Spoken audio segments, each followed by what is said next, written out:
We'll start with that.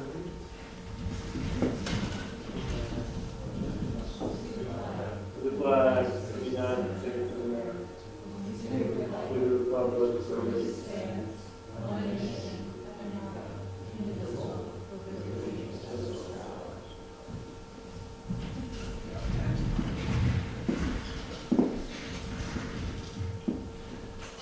And roll call. And Commissioner Hernandez, I am present, attending from Austin, Texas, in the location notified. Commissioner Folker's absent this evening. Commissioner Reddick, Here. Commissioner Benjamin, Here. and Chair Holt. Here. So we have 4 commissioners present. Moving on to the approval of the minutes, we have 2 sets of minutes. July 23rd and July 30th. I'll note I was absent for July 23rd, and I believe since Commissioner Polgar is not here, we do have the other 30 here. Okay. So with that, do I have a motion as we were in attendance? Through the chair, I have one clarification. I'm looking at the meeting minutes of July 23rd. This was when we were talking about the park amphitheater. And one of the comments I made when we were talking about it was if we could achieve, if it was well designed, we would get a sonic solution that wouldn't require sound mitigation. And the minute said it wouldn't need sound mitigation, but in fact what I was saying is it wouldn't need sound mitigation. Other than that, this is page 3 of 7 of the minutes, and we're going down and noting the various items in the planning commission discussion, which is the second bullet on that page. I had also, in the planning commission discussion of the density bonus, I did say, it notes that I wanted to go longer than 55 years. In fact, I was proposing that we go in perpetuity. I had no other corrections, and other than that, I'm prepared to make a motion. I move that we approve the minutes of the planning commission meeting of Tuesday, July 23rd, with those 2 modifications. I second the motion. Favor? Aye. Aye. And then the minutes of July 30th, 2019. All present. So moved. Second. All in favor? Aye. Aye. Approved. Okay, moving on to our public comment period. This is the time for public comment items that are not on the agenda. I don't have any speaker cards for items not on the agenda. So open up the public comment period. Anybody wishes to speak, please wave your hand now. I'm not seeing anybody who will oppose it. And then we'll move on to our public hearing items. There was a request from staff to move up the final item of the Planning Commission appeal decision to the front of the agenda. So with that, Thank you, Chair Holt and Commission. We ask that you move this item up in light of the memo that we sent to you today, and we've also provided copies to the interested parties regarding 392 Greenbrier Road. We are revising the staff recommendation and request a continuance on this item to October 22nd, so a date firm. And the reason is described in your memo that additional materials have been received. Staff needs more time to go through them. They are all attached to your memo. But I do want to note the property owner is here tonight, as well as the neighbor. They would both appreciate a moment or up to 3 minutes to address the commission. And I think that would be appropriate in this case, that we are requesting that you do this, and for a continuance, you do need to take an action to continue the item. okay, very good. So I do have to speak requests from these folks, so I think we will start with John Lawrence.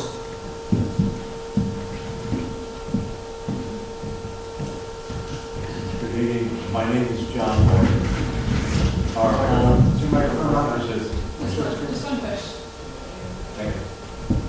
Good evening. My name is John Lawrence. Our home of 34 years is at 392 Greenbrier Road. We want to thank you for this continuance regarding our property and just bid you a very good night. Unless you have some questions for me at this time. Any questions at that? Okay, thank you very much. Thank you. The next card that I have on this is Paul Gregorian. Okay. Am I properly situated here? My name is Paul Gregorian. Good evening, Mr. Chairman and Commissioners. I'm here tonight with my wife, Mariah, and we have a few comments to share with you and the staff concerning the 392 Greenbrier Road postponement. We're abutters of the property. About 10 months ago, Joe Ekas wrote a very forthright and well-reasoned letter to the Lortzes, providing a basis for ending the unpermitted development at their property and for the property's remediation, in accord with the terms of the 2002 rear yard permit that was granted to them by the Ocean Colony Association. Ever since then, we've been looking forward to seeing the city put into action the approach Mrs. Ekas has suggested. To that end, we've supplied the community development staff and your commission with considerable data and other evidence concerning the situation of the property. Most recently, this has included comments and photos regarding the Lortz's appeal, which you have before you as part of your packets. Then there were our even more recent written comments on the report submitted by the EW and consultants hired by the Lortz's. We understand these comments are now in your hands as well. We hope and trust these materials and other information we have previously supplied will become part of the record for the review and analysis which we understand will now be carried out by the staff over the next 2 months for the purpose of determining the applicability and scope of a coastal development permit for the 392 property. Before closing, I want to reemphasize that the 392 property is currently way out of compliance with city zoning requirements and the CCNR's Ocean Colony and the entitlements granted in the OCA 2002 permit. We trust this will be central to the consideration of a CDP for this property and will play a major role in designing a strategy for its remediation. Mariah and I look forward to a continued professional relationship with city staff and with your commission, and we stand ready to assist your efforts in any way that we can. Thank you. Great, thank you very much. On this one. So we need to take action to continue this item. We have a motion to continue. I move that we continue the item until October 22nd, as recommended by staff.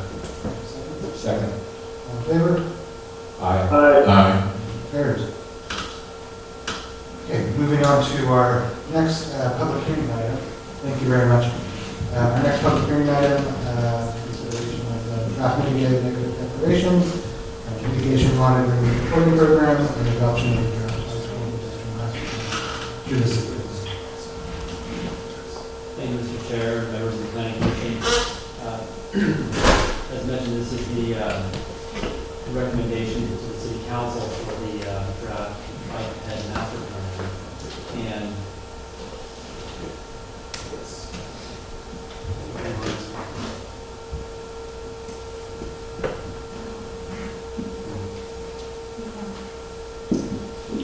so, a couple of things about the bike. Brian, can you please have the speaker speak into the microphone? Yeah, if you could be right there. So the plan itself focuses on improving bicycle and pedestrian facilities throughout the city, built upon Plan HMB and aligns with general plan guiding principles. I'm sorry, if you could just make sure it's like this or something. Okay. And coordinates with the recently adopted Parks Master Plan. So the outreach during this process was quite extensive, and the Planning Commission was integral to the outreach process. It contained bicycle pedestrian advisory committee oversight. We had an online survey, a bike tour of the city, several community workshops and open houses, and then a joint BPAC and planning commission meeting. It was integrated with the HMB Outdoors website and was provided in both English and Spanish. A couple of discussion items. So the needs and priorities for the bike ped improvements, as well as environmental review. So after the final draft of the bike ped plan was approved by the bike ped advisory committee, the city did engage in the environmental consultant to prepare the draft mitigating negative declaration and the initial study. And tonight we do have the consultant in which prepared the environmental document here for questions as well. So the KEPAC goals, it builds upon the plan HMB principles and policies, informed by community engagement, and guides programs and facilities for bike and ped in the future. So I've included the two maps that have the recommendations for both pedestrian and bicycle network throughout the city.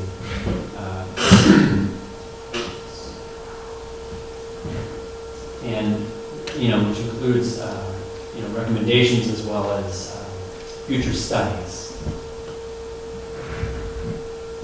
Next steps, we recommend the Planning Commission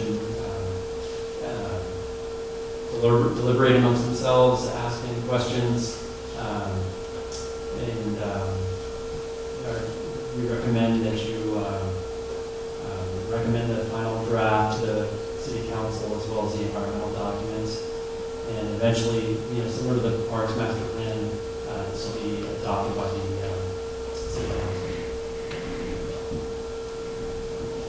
And to follow up just a few notes on this particular item, first of all, we want to just thank Scott for picking up this project. Previously, one of our contract planners was the project manager on this project, and we aren't working in that format anymore because we have in-house staff. So Scott brought the Parks Master Plan through, and he picked this one up to get through the environmental review, and I really appreciate that. We did not prepare a significant presentation for you tonight because you have seen this plan before, and we thought you were going to have a really long agenda. If there's anything that you want to get into content-wise, we're happy to do it. But just a few context notes. The city has never had a bicycle and pedestrian plan. So this is really a milestone for Half Bay, and we're very excited that you're at this point. We also recognize that many of the ideas that came forward through this process are found in your draft coastal access and recreation chapter of the land use plan, and including things like the East Side Parallel Trail, which was one of the GPAC consensus items, as well as the town boulevard. And then, of course, if you have any specific technical questions, Maziar Borzoginia is here. He can answer those, our city engineer. And finally, we do have a memo for you because we have a memo with everything tonight. This memo is summarizing all the comments that we received during, this goes out for a 30-day comment period. It involves state agencies, and we received only 2 comments from such agencies. And then we of course did receive Planning Commission comments from Vice Chair Benjamin, and we know that you just got this memo late in the day and want to make sure that you have time to look at it. We tried to thoughtfully respond to every single item that was brought forward, but if it brings forth any questions, let us know. And then finally, we know there were a number of really sensitive topics, project sites, parts of town that are included in the planning area.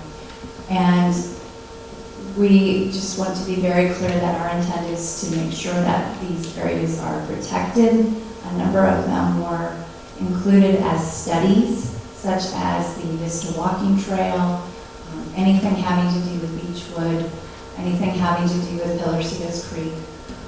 These are not hard lines on the map. They are ideas that your community is really excited about, and that we know that you understand as a commission. Some of them might not be feasible.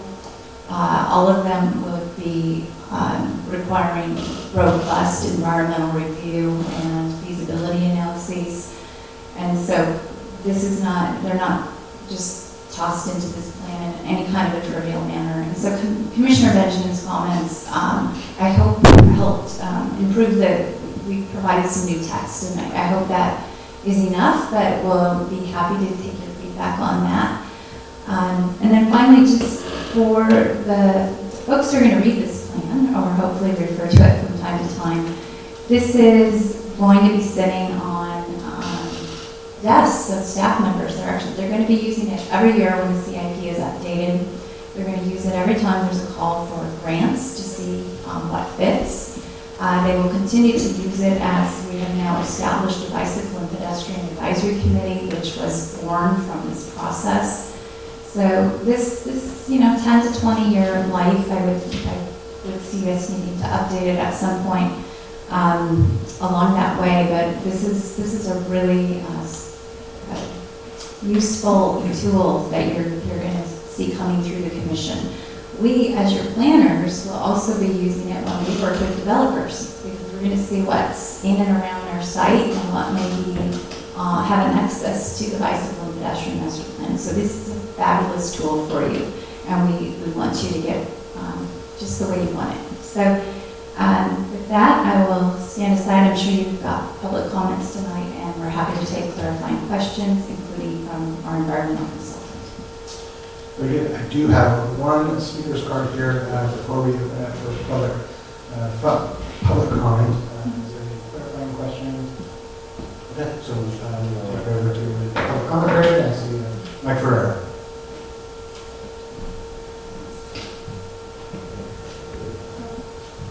Good evening, Chair Holt, Mike Ferrer, Sierra Club.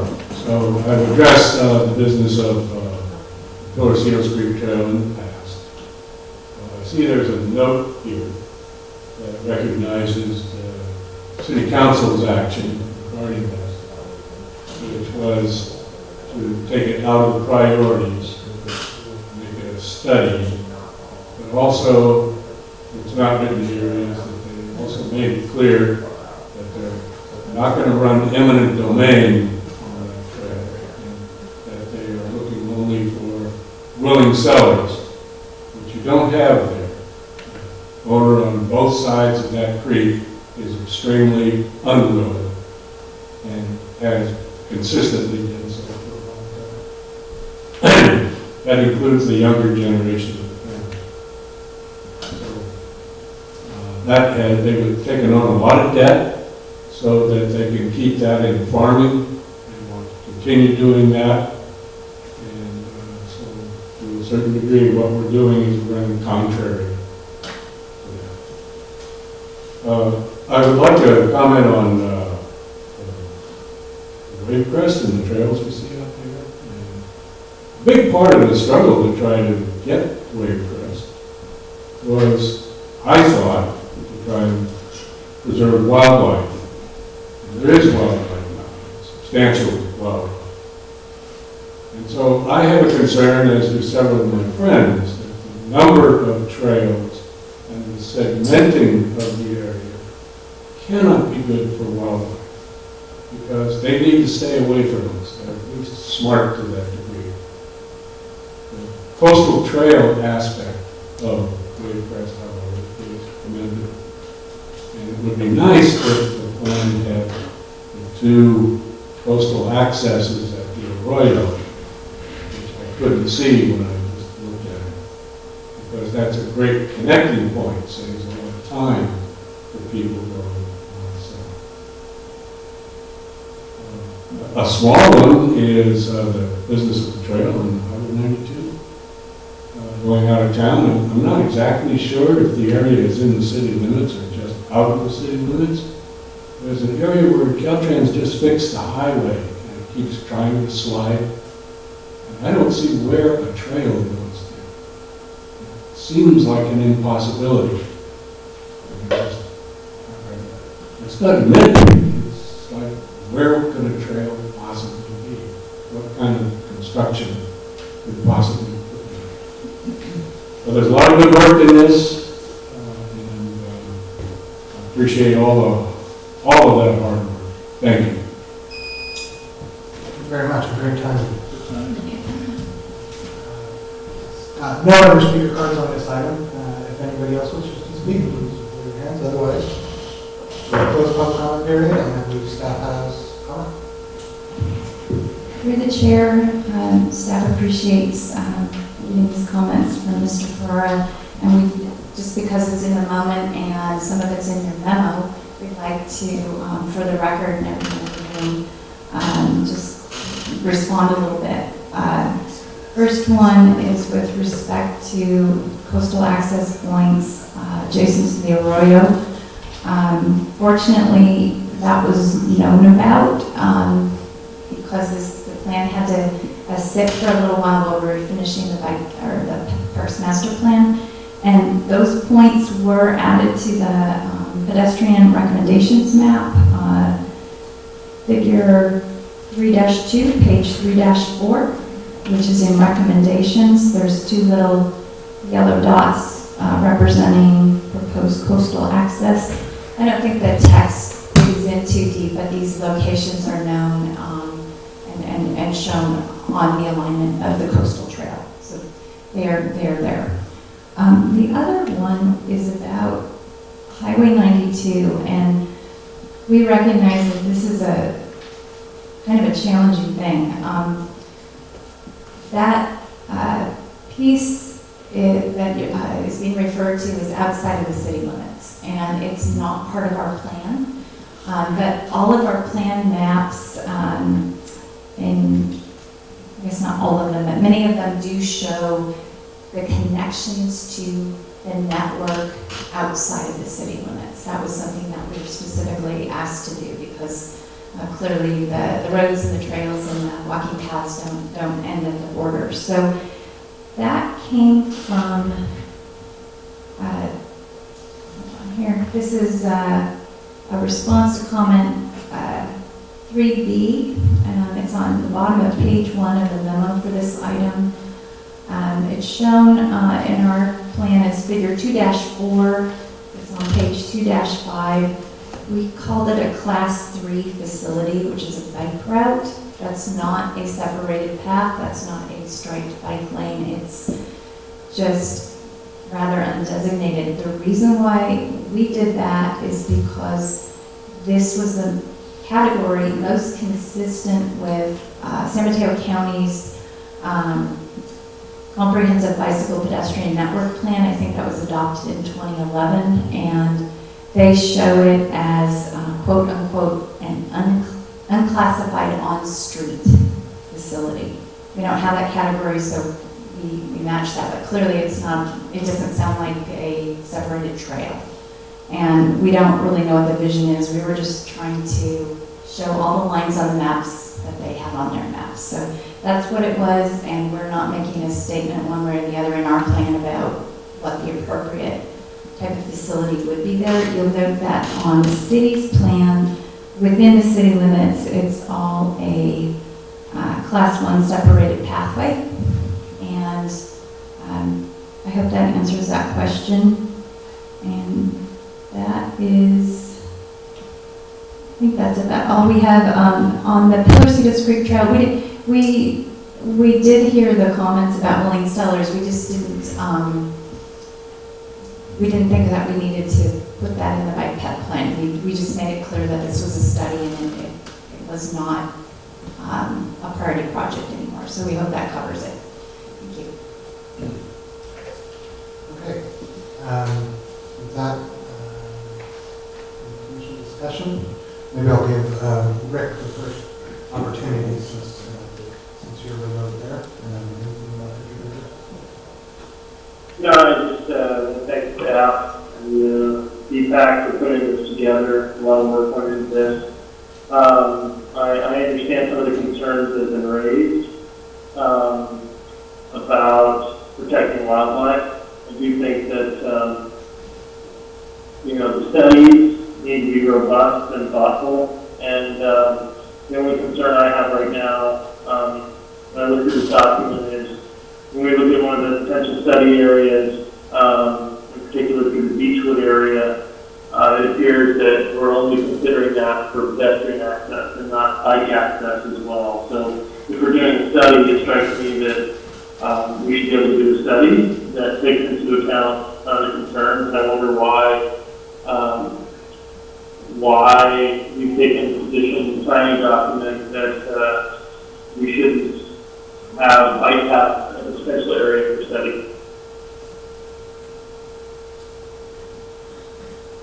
That's a good question. Is there, staff, do you have any particular response on that? That particular area, similar to the potential Vista walking trail,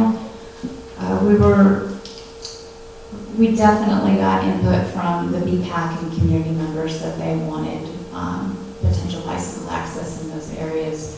But the level of habitat that's been mapped was concerning, and especially for Beechwood, where there's we know lots of wetlands, and we're anticipating probably having to have spans of elevated boardwalk types of facilities, which they're harder to deal with mixed mode bike and ped on those.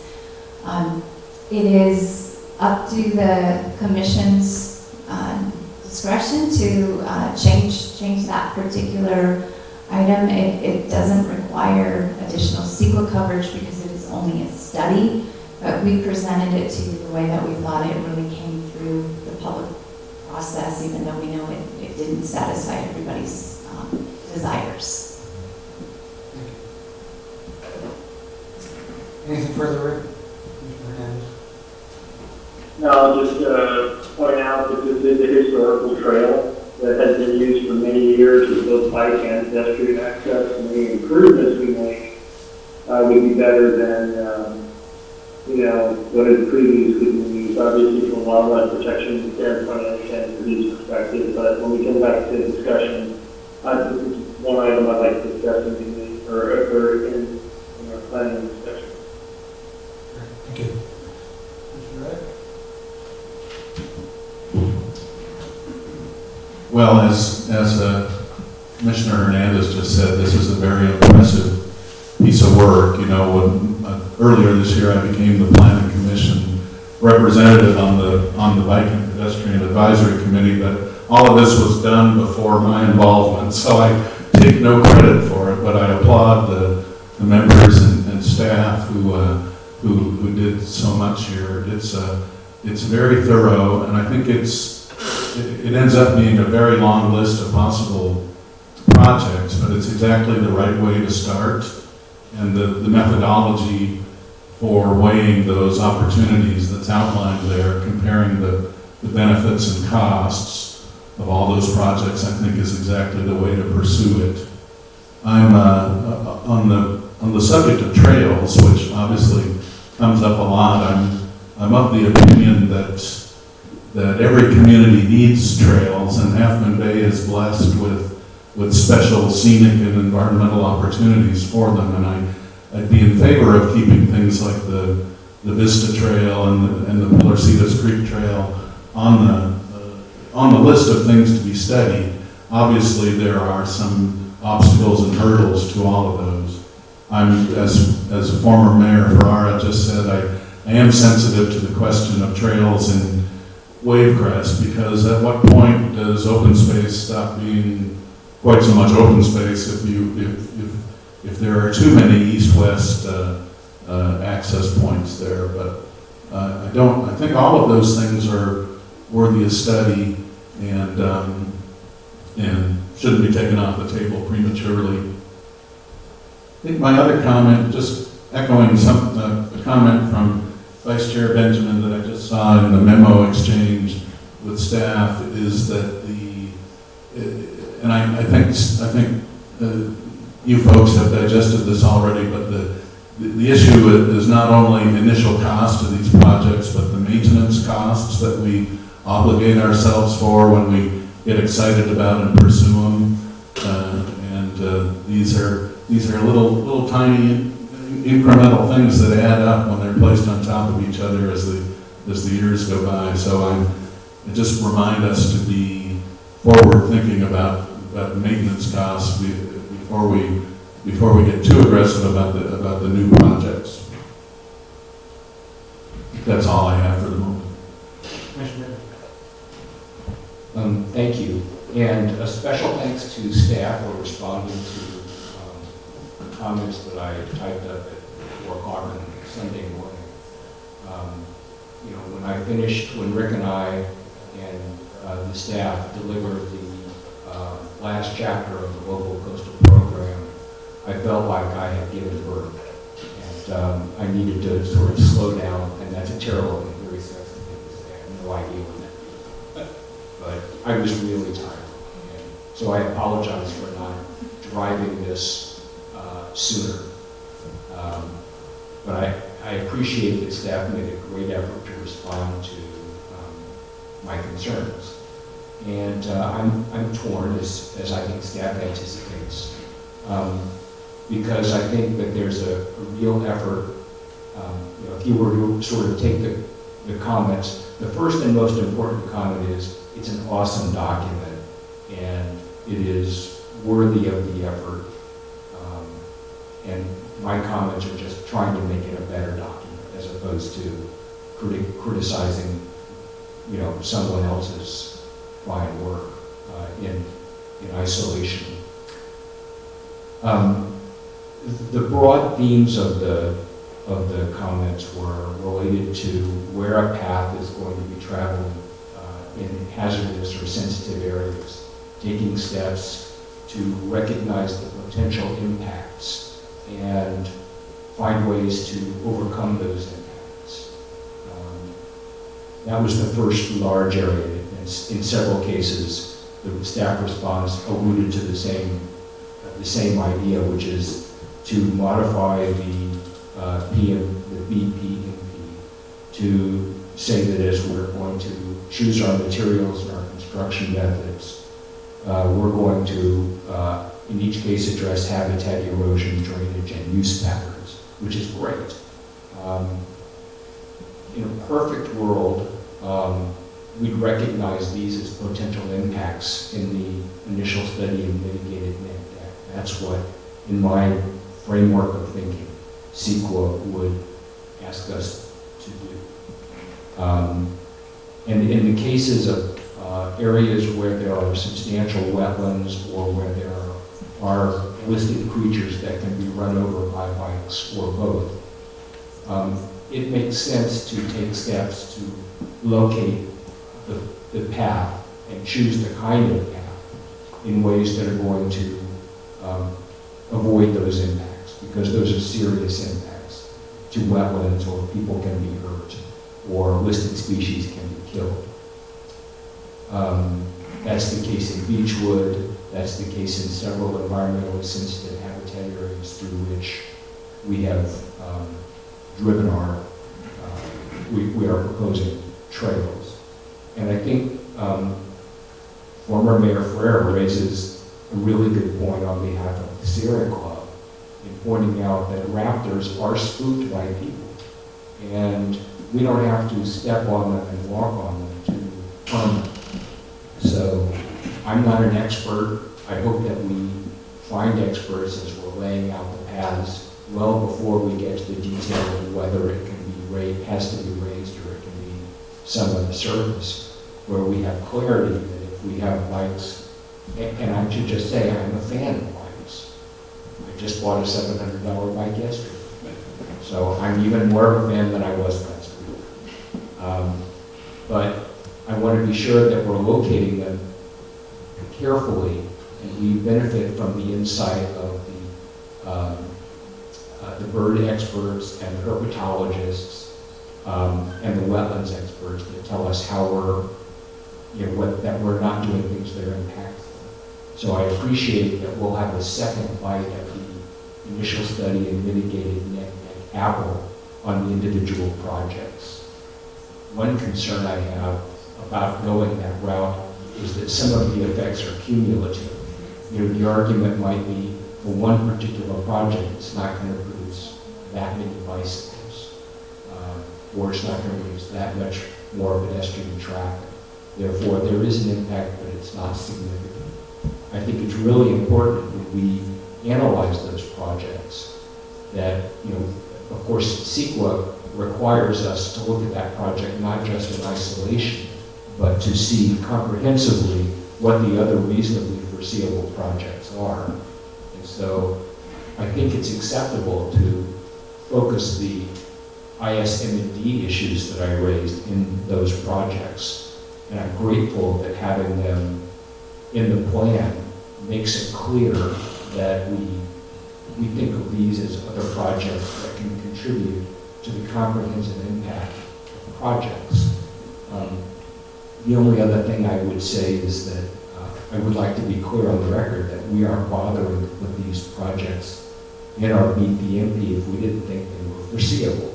So what would concern me is if a project came along and we wanted to look at impacts, and we get a perspective that says, well, yeah, those projects appear in the BPMP, but they're not foreseeable. So we shouldn't consider them in our comprehensive analysis. That's what I want to avoid. And I'm interested in staff's opinion about whether the BPMP provides that level of guidance so that we can be informed about our future environmental documents. There were some questions about, so that was one general area. The second area was with respect to willing sellers if we needed easements or needed to buy property. And I think that I was happy with the answer that I heard that we're acknowledging. It sounds like that we don't have willing sellers at the moment. Back in 1990s, there was a circulation element that had a dotted line that showed a road or implied a road that there were, you couldn't find policies that said it existed. But it affected the property values of people who lived in those places because they looked at that trail and they said, oh, there's going to be a bypass to Highway 1 right by my house. And I just want to be sure that we have the appropriate tech, and I don't think for a moment that we're proposing inverse condemnation or anything like that with these laws. I know we're not. But I want to be sure that we have the right language in the document to clarify that we're not driving that way, that we're aimed at saying if we could do something, as the report says, we don't know exactly where it's going to be. But the reality is the south side of Torcicos Creek goes to the sand lake, and there's no place on that side to go with the trail that we want to get to the coastal trail.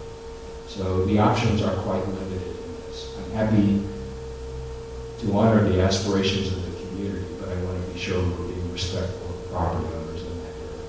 So I'd love to get clarity on that subject. Then the third broad area was with respect to, bear with me a moment, the striping on Highway 1 and so I guess I would say that was an ancillary project. Commissioner Reddick, I don't know if you were here when we had guys coming to the Planning Commission and the City Council meeting saying that they were watching people who were southbound on Highway 1 use the area that's really technically not usable as a right turn lane. And they would come roaring up to the right turn into Straw Plaza and nearly take out some high school students crossing on their way to lunch. So I'm very grateful that Moz is here, and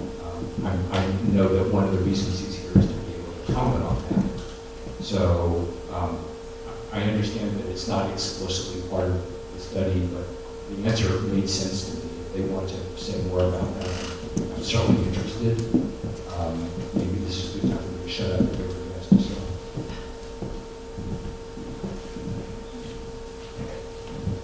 Go for it.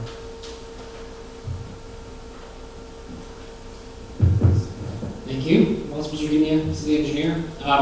So that's actually a great location, specifically the southbound Highway 1 at Flower Village. As part of the Highway 1 North project, we're looking at improvements to incorporate some of the ideas that we're looking at. You have to have some shoulder mechanism, but adding different types of features to whether it's a rolled curb or adding bulb outs in certain locations. We're going to look at making that a different configuration so that it's not as open to folks just kind of going through. And there's been several times I myself been in that situation where I'm waiting to make the turn and I'm always worried behind me, is somebody going to try to run through it and make that right turn movement. So that in particular, we're certainly taking a look at. And I would just say that overall, as these projects move forward with implementation, through design and environmental review, we will look at all the different priorities that have been established in this plan. It certainly helps us with regards to grant funding opportunities. A lot of the grants that we go for, the active transportation program through the federal and state governments, we have local ones, we have the Transportation Development Act, Article 3 funding. All of them, one of the median items of these types of projects does this community have a bicycle pedestrian master plan? And if not, when is it going to be adopted so we can get a copy of it before we give you any funding? So it goes a long way with that. It helps us prioritize. It looks as the commission has said, looks at all the different types of opportunities that we have to implement these connections. And there will be a project in the near future that will be coming forward to the Planning Commission for environmental review on implementation and environmental review. So we'll look forward to talking more about specific projects as they come up. Thank you very much. That was very comforting to me. The last topic I guess I wanted to talk about just briefly was the Highway 92 outside of Captain Bay city limits. And I think that both the community development director and former Mayor Ferrer did a really nice job of summarizing the issue. I understand that we're not trying to put words in the mouth of other agencies. At the same time, it's a really to show you an alignment for a trail. If maybe the right attitude is for us to encourage trying to influence their thinking about that a little bit. And while we're at it, maybe we can talk briefly about the notion of a Vista Trail, since it's come up in the plan. And I appreciate that the study has taken the cautions that we're not aiming at, this doesn't say we're going to run through this restricted area. It doesn't say that, and I appreciate that. Aspirationally, a really nice place for a Vista Trail here would be along the ridge line that's outside of the city. In other words, it would call for coordination with the county up off Diggs Canyon Road. That would be spectacular. And if we started, and by the way, I'm not aware of any deed restrictions that would prohibit that in some of those categories. Maybe there are, but I'm not aware of them. And if we were to go above the existing Pacific Ridge neighborhood and get up into the hills and then go through that area, we would have a view that would make even a one that was lower down in our area modest. And maybe it could connect with some other over-the-hill location that would require Highway 92 access. There are those back roads back from the cemetery. There's probably a lot of private land there. I'm not prescribing what it should be. But I just want to think out of the box and connect with the county and try to find a more attractive solution that poses less risk to cyclists. So thanks for letting me take the long-winded comments. Very good, thank you very much. Well, I just want to second and third the comments that I think this is a great document for our community, looking at trail opportunities. I think the document strikes the right balance between sort of looking at, I guess, future study areas and maybe what's possible, but identifying real priority recommendations, particularly sort of safe routes to schools and some of the key gap areas that we can actually address in the near term without necessarily setting up expectations for some of the others without the appropriate safeguards for environmental. I appreciate kind of reviewing the M&D and mitigation measures. I think there's sort of a belt and suspenders approach that I think is nice there. And that references a lot of our existing city policies regarding protection of WISHA and the need to do sensitive status species. Incorporates that really is kind of what could be just part of the project description, but also identifies those as mitigation measures. So it's sort of baked into the project, but also identified as mitigation. I think that makes it really clear what the expectation is for the future. One thing I do want to address is just this sort of notion that bikes have greater impact on wildlife than just people walking. I don't know that the studies are conclusive on that. I've seen studies on both sides, and I think there's sort of an assumption that bikes have greater wildlife impacts, but like I say, I've seen other studies that sort of the lingering nature of hikers and others can actually tend to have more impacts on wildlife. And I think everything I've seen is actually the greater impact that comes from recreational use is more related to dog access and off-leash dog use than actually the mode of whether it's bicycle or pedestrian. So that's why I get a little bit concerned about some of the recommendations to only study pedestrian access versus bike and ped access in some of those areas. Just because I feel like we're potentially foreclosing an opportunity without having that information and the science behind it. I share the concern about wave crest. I certainly understand the concentration of users there.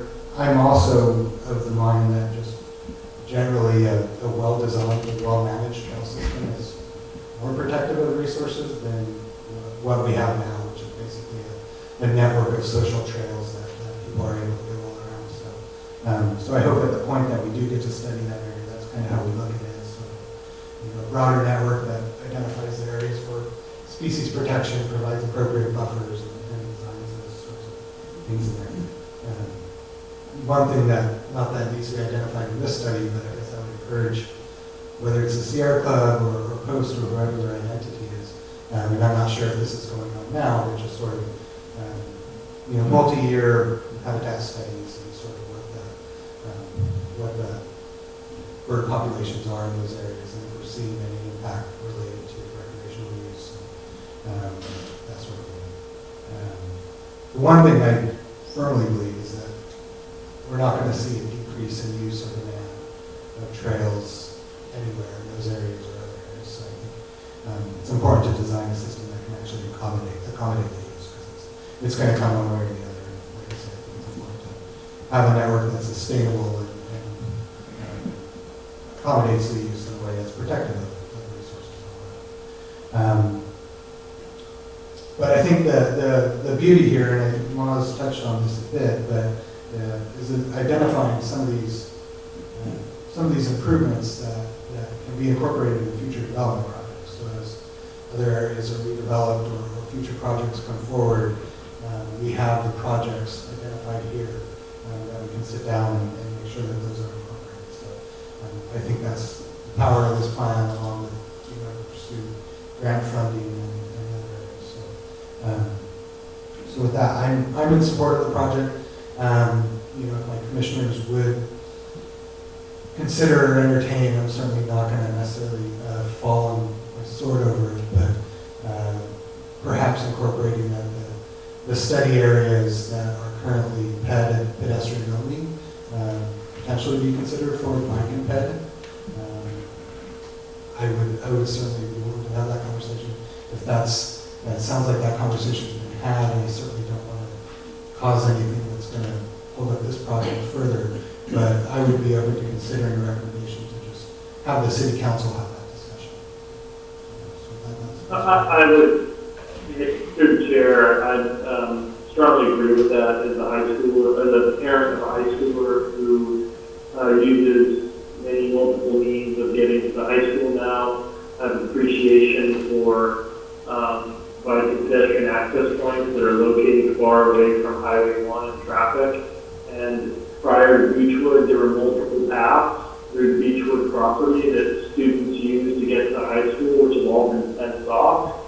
I strongly recommend that we do a study so that we can make a determination. So that's my recommendation. And I think it's fine about the city council because ultimately that's where it's going to go.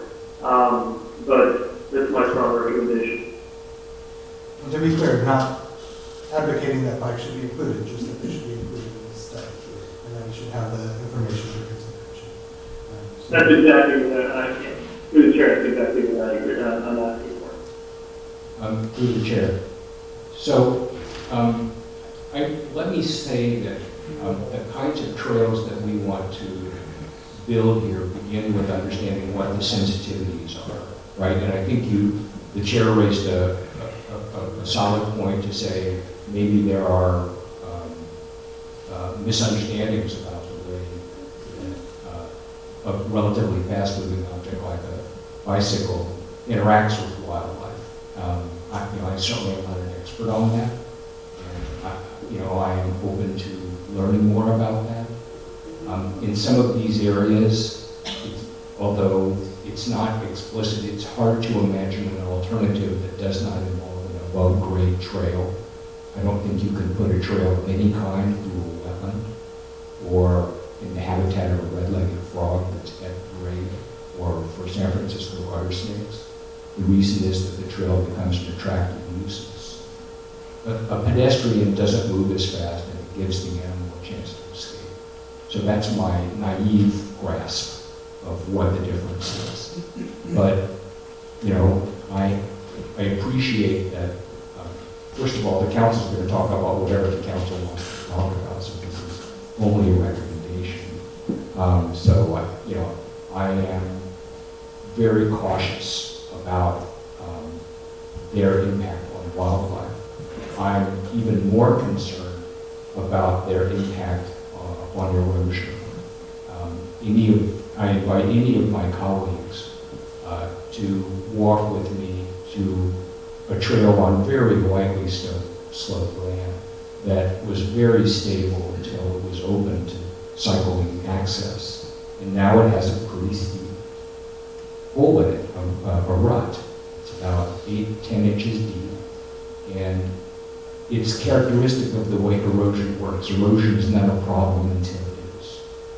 And I realize that the chair is a park professional, probably has a lot more experience about these things than I will ever want to have. But I am quite concerned about the potential in our great enthusiasm for maximizing the use of these pathways that we create adverse impacts. In many locations, if we wait until the adverse impact occurs, for example, with a wetland, it's extremely difficult to restore a wetland that's been damaged. You can't unkill a snake or a frog. And if somebody gets hurt, well, that's another situation. So, I respect my colleague's judgment too much to just say no, never. But I think that our advice to the council ought to reflect that this is not something that we would approach in a flip way, that there are real hazards, and it's not like, do we like it or not? Of course we like it if we can do it. But I think we all, every single one of us, needs to communicate. On one hand, it would be nice if we could do it. On the other hand, we are uniformly concerned about the hazards and the environmental impacts. And I think if those statements go forward, it's fine to talk about both of them. But I think it's really vital to talk about both of them if you go that far. Does that seem reasonable? I think those are fair comments. I think, a lot of what you mentioned really comes down to design, the appropriate sort of trails, and erosion on poorly designed trails is a problem, whether that's for bikes or hikers or anybody else. And so my only point here is just that rather than foreclosing those opportunities that we include in this as part of the study, but I think your points are very well taken. This might not be a perfect place for that for use. That's just something that should be considered in the next just as part of it. So with that, we'll entertain a motion.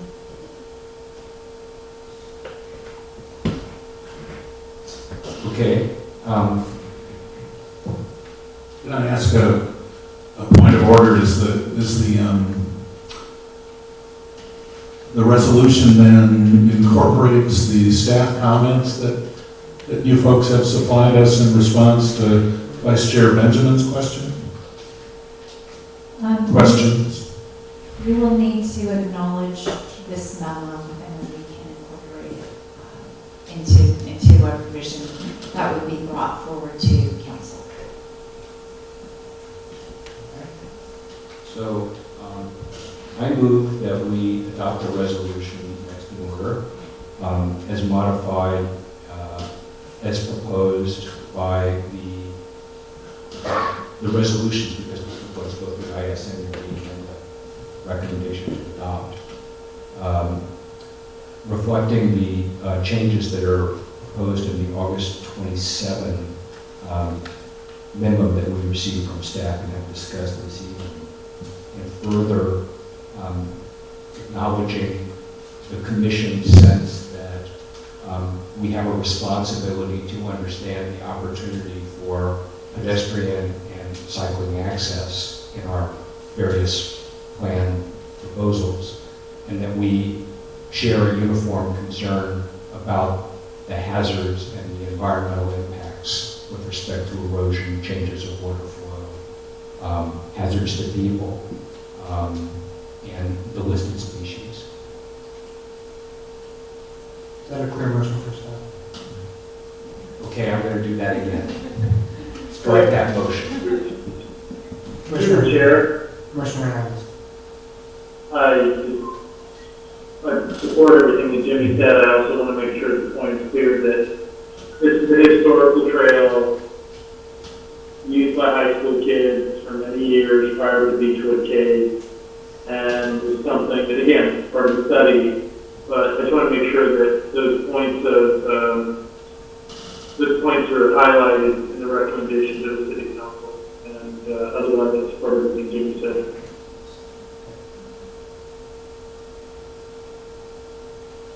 So, Jill. I think we can help out just a little bit here. So the motion's very clear in terms of the context and essentially leading to the kinds of findings that would be required. We need to understand the specifics, and we'd like you to take a look at page 3-8. This is where this pedestrian-only studies come up. This is where the Beechwood Path, the Frenchman's Creek Trail, the Vista Walking Trail, and the Wave Crest Road. Sorry, is this figure 3-22? It's not a figure. It's a page 3-8, and it's a short list. It's under table 3-1. And two of these four items have come up in your conversation tonight. One, the Beechwood Path, the other is the Vista Walking Trail. They're both shown for, well, these are all studies, and they're all shown for pedestrian-only use. Wave Crest Road would not really be in the in this category, because Wave Crest is about having bikes on the road in a sharrow condition or with a lane, and this is just talking about separating a little pedestrian pathway. So we wouldn't even want you to consider changing that one. But if you were going to add potential bikes to any of these, this is the short list. so Rick spoke, Commissioner Hernandez was specifically speaking to the Beechwood Trail.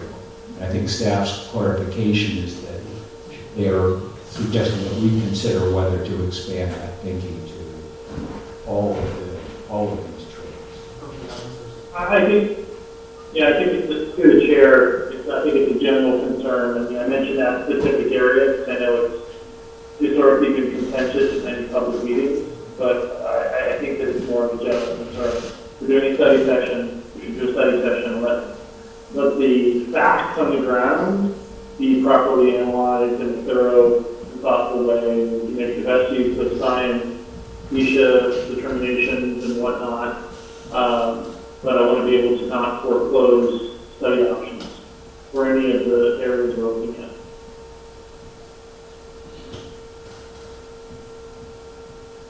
So ultimately, it's been my experience that science and rationality doesn't always win out in a hot political contest. So it is with real trepidation that I will accommodate this idea in my motion. But I really want it to be sharp and clear that we need real expert opinion that is subject to public review. I don't want to see a biostitutes report that it's okay to do this because it will get us what we want. I don't want to see there's no geology here, there's no problem here. Let's go have a snow cone and approve this trail.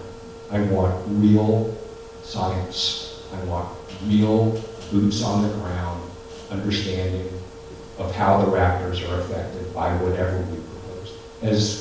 As the chair says, maybe pedestrians are for the places that we're proposing are even more significant.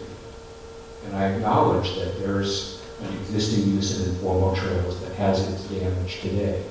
I don't think that's the baseline that we should be working on. I think we have an onus under the law to avoid impacts and protect coastal resources, not just do a better job than we're doing today. So does that provide the clarification? Okay.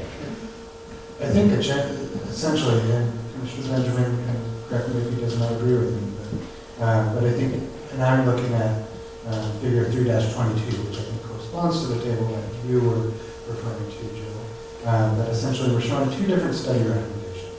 Some that are for pedestrian only, some for our bike ped. And I think what I'm getting at, I think what Commissioner Hernandez is also seconding, perhaps with the exception of the stretch on the Wave Crest Road, which staff just alluded to is a little bit of a different situation. Just that we make those just study recommendations for bike ped, and ultimately the determination of what the appropriate use would be at a future date, but we don't necessarily limit ourselves in this plan to just pedestrian. And that's the level of detail we need, because whatever comes forward to council is going to affect maps and that text area that I highlighted. So just if you could, what we think he said is Wave Crest stays purple, that's PED only, and the additional PED only study areas, which includes the Vista Trail, the Frenchman's Creek Trail, and the Beechwood Pathway, would consider both PED and bike with the conditions of Vice Chair Benjamin. So we'll have to figure out how to package that for council's consideration.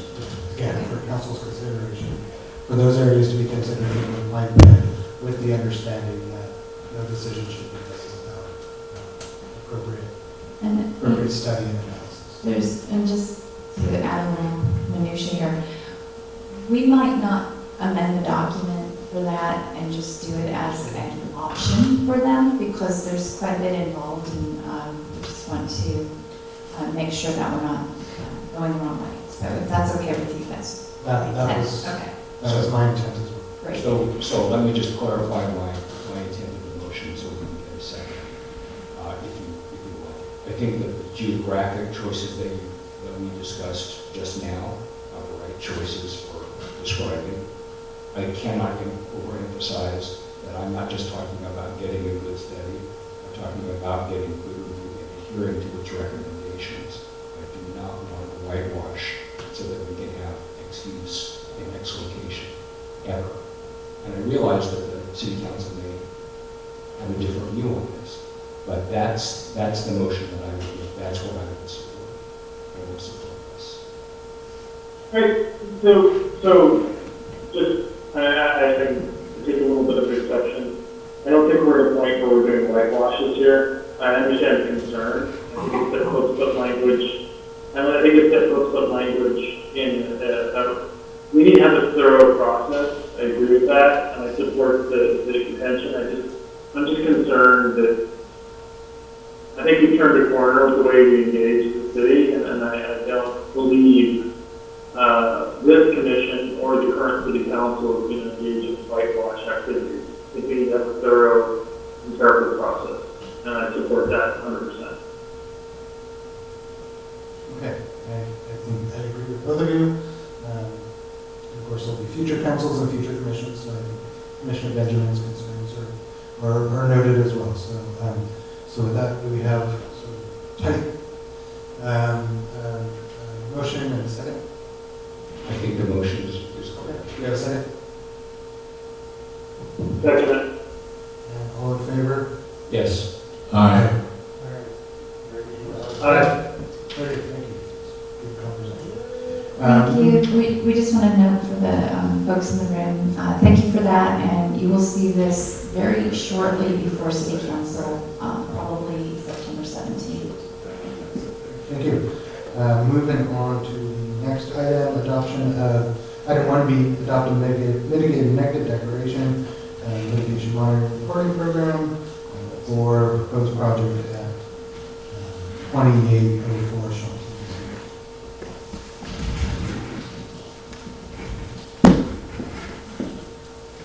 Thank you, Mr. Chair, members of the Planning Commission.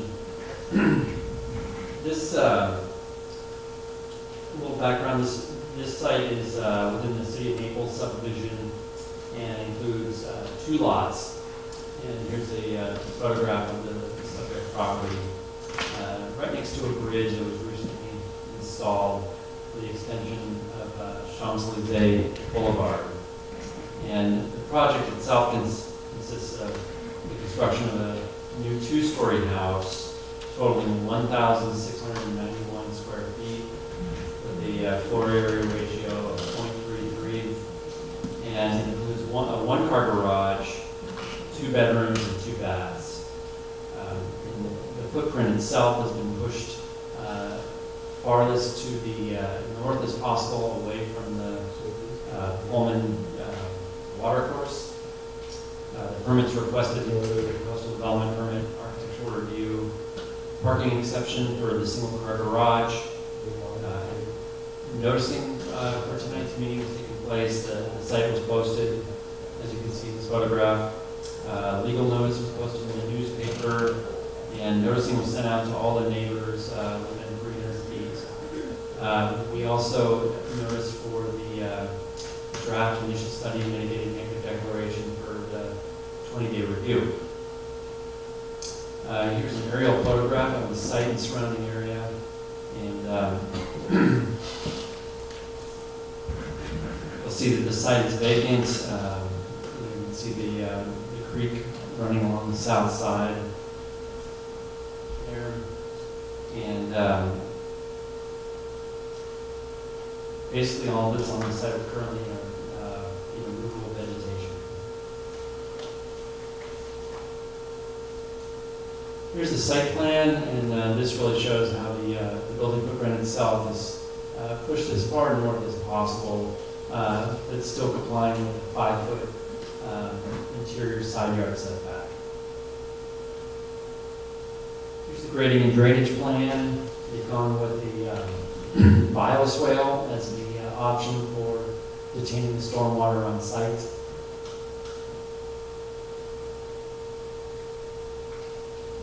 And the landscape plan. Now, within the riparian buffer, which is for this site, since there is no riparian vegetation, is 20 feet from the center line of the Pullman watercourse.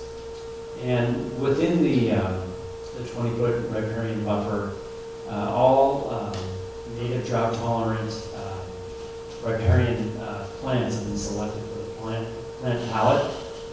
And they've also included split rail fencing along the buffer edge where the footprint is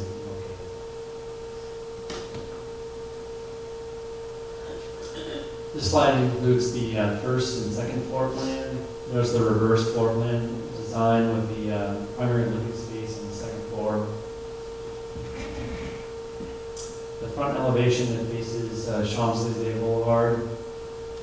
This house, should be noted, is fairly similar to the house that was recently constructed across the street, but different colors and materials.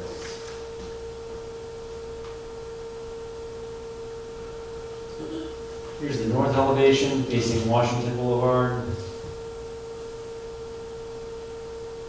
And then the south elevation facing the Pullman Watercourse.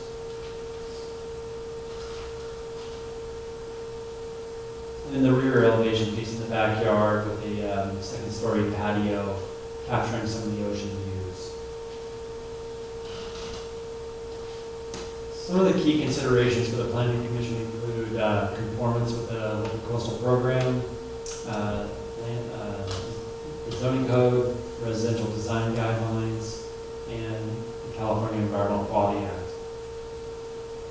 As far as zoning goes, the project conforms to all the development standards except for the parking requirement.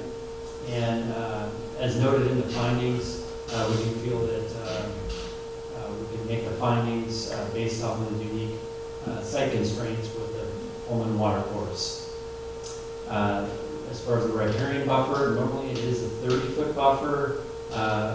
Also, we feel that we can make the findings for reducing the buffer to 20 feet. And the findings have been included with the resolution. Now the site is considered within a visual resource area. Storage poles have been installed, and the building itself, as well as the landscaping,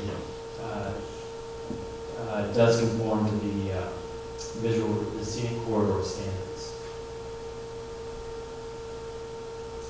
As far as the single-family residential design guidelines, we've taken into consideration several of the guidelines when designing this house, including a variety of exterior materials, stepping back the second story to provide building articulation on all sides, and they've also included dark sky light fixtures. And this slide includes the vegetation map that was included with the biological resource evaluation. And one question that came up, the location within the vicinity of the Arroyo Willow, and notice that it is kind of several lots away from the subject property. So the vegetation map shows that.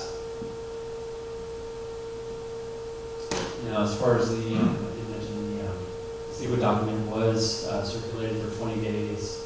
We did receive a letter from the Army Corps of Engineers reminding us that if any work takes place within the stream banks, then a permit for them will be required, but no work is proposed within the banks of the Pullman Watercourse. With that, I'd be happy to answer any clarifying questions, and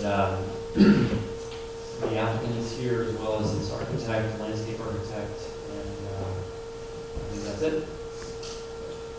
Do we have any clarifying questions? Rick, if you have a clarifying question, Commissioner Hernandez, go ahead. I lament the fact that John Evans and one of our other commissioners who's a landscape architect and no longer on the committee. I'm having a little bit of a hard time reading plans, landscape plans.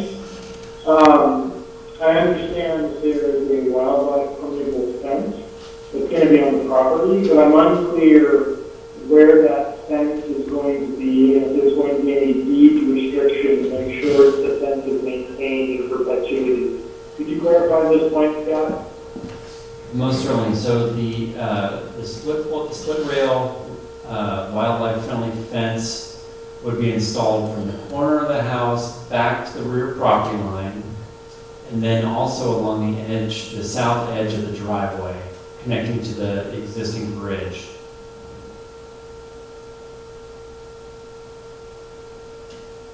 So it wouldn't extend along the riparian corridor next to the creek?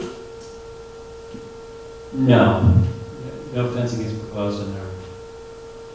So in Just some along the buffer previous edge. projects in the area, sorry, in some previous projects in the area, we've had concerns about, people becoming overzealous with their property lines and going into the riparian area after the fact. And so I'm curious as to why we haven't required or have we taken into consideration whether we should have a split rail fence along the property line so that we prevent people in a proactive way from being a little aggressive about their property lines and being set back in the riparian area. Through the chair, can I comment, amplify your question slightly? Thank you.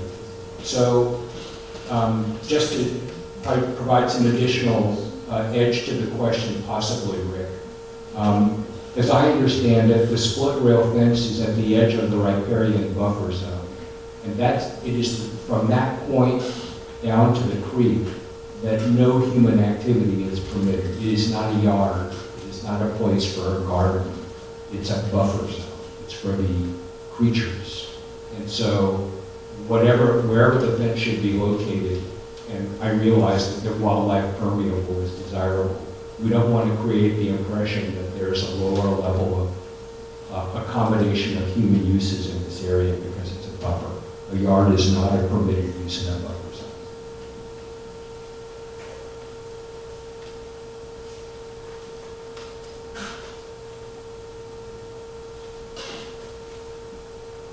Staff is confirming. Thanks for the clarification, Brian. I lost audio.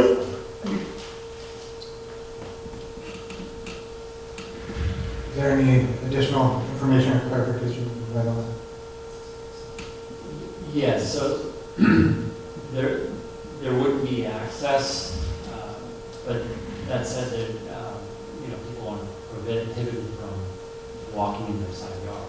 So I don't think there's any way we can restrict access to private property in that regard. So I think part of the question was regarding deed restriction and some of those other things, a potential installation of, I guess, future landscaping that isn't included in this landscaping plan or sort of other deals. I understand what you're saying about you can't prohibit people from necessarily walking in their side yards, but installation of other sort of patio or yard type of features or landscaping. We have done that in other instances. So we would suggest looking at the condition regarding maintenance of landscaping that's already provided in your conditions of approval. And then perhaps if you were wanting to think about a deed restriction, and we'll let the applicant speak to this as well, so we can hear about that. But I would. I'm sorry. Sorry, Jill. Somebody has multiple microphones open. If you're not speaking, your microphone could you close it out? I'm having a hard time hearing you. Is this better? Thank you. Okay.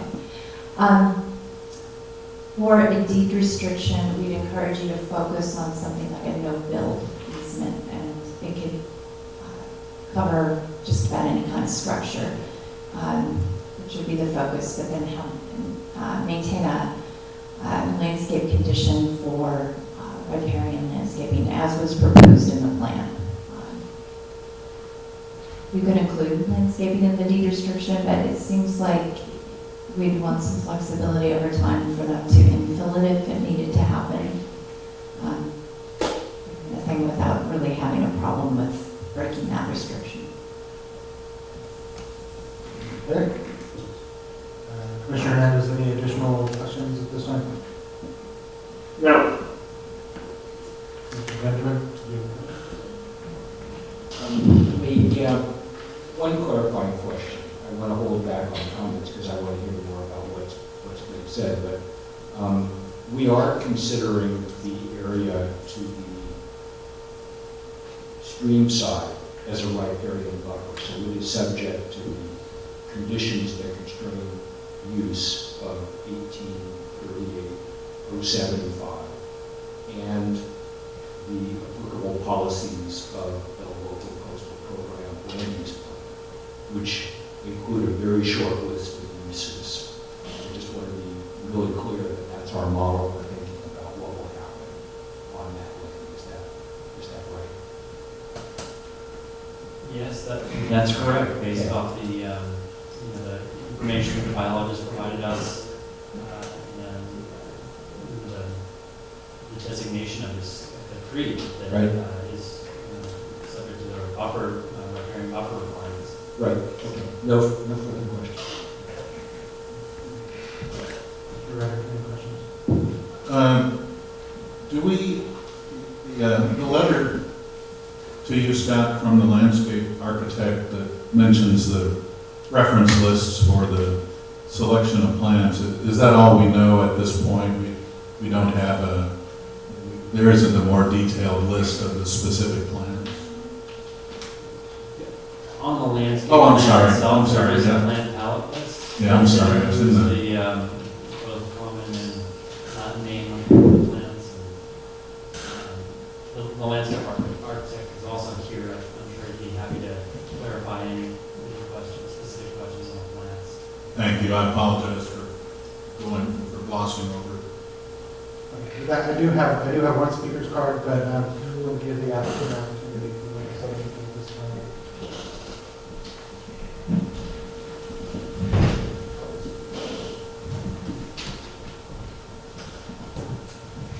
Please just make sure the green light's on there and you can use the microphone.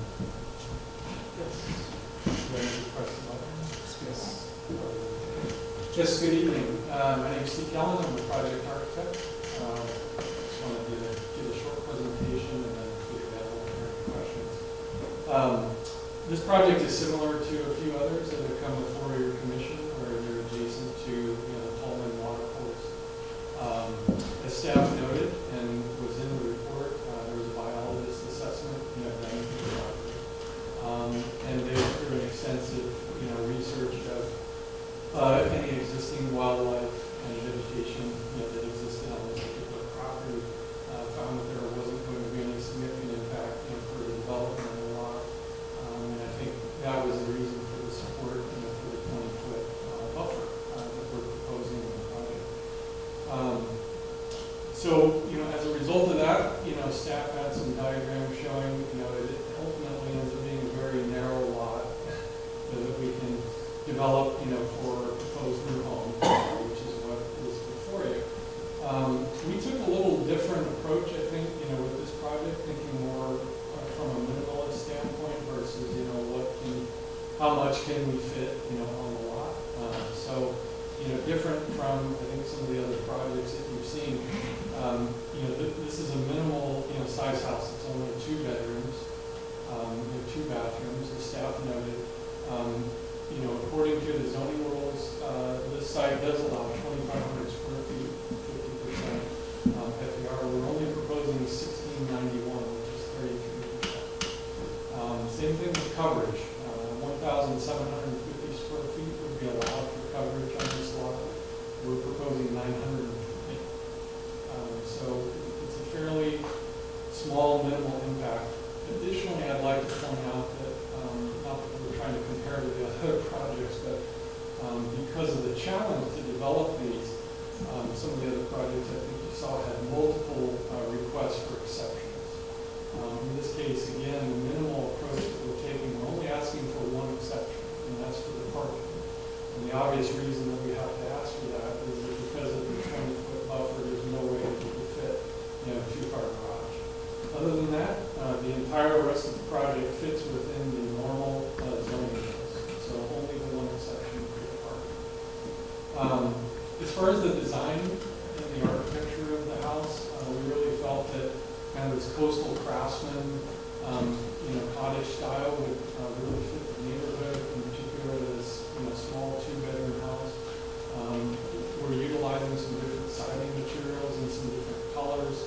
Articulation with the way that we're proposing to do the window grids, support that craftsman, cottage style, doing some board and batten, predominantly kind of a white coastal color with a kind of a greenish gray accent on the lower level with the shingles, which we feel will be a really nice